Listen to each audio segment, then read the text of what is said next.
12 जानेवारीपासून बेमुदत संपावर असून सुद्धा महाराष्ट्र शासनाने आरोग्यमंत्र्यांनी कबूल केलेल्या मागण्या आहेत त्याची अंमलबजावणी केली जात नाही। त्याचा शासकीय आदेशामध्ये त्याचा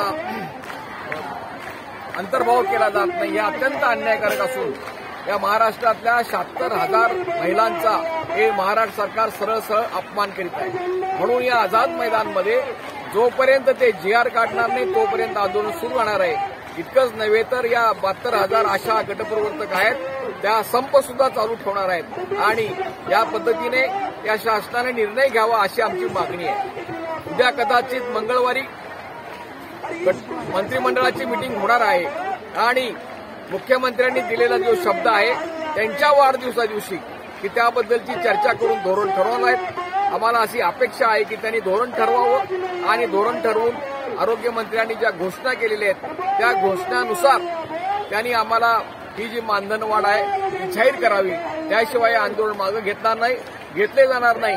अजूनही ज्या महाराष्ट्रातल्या आशा मुंबईत आलेल्या नाहीत त्या आता यायला लागलेल्या आहेत आणि 76,000 ही कमी संख्या नाही। हे मुंबई शहर आझाद मैदान परिसर हा सगळा भरून वाहतो आहे आशांच्यामुळे आणि याबद्दल उद्यापासून आणखी दुप्पट सुद्धा संख्या होण्याची शक्यता आहे। त्यामुळे सरकारनं लवकर निर्णय घ्यावा असे आम्हाला अपेक्षित आहे।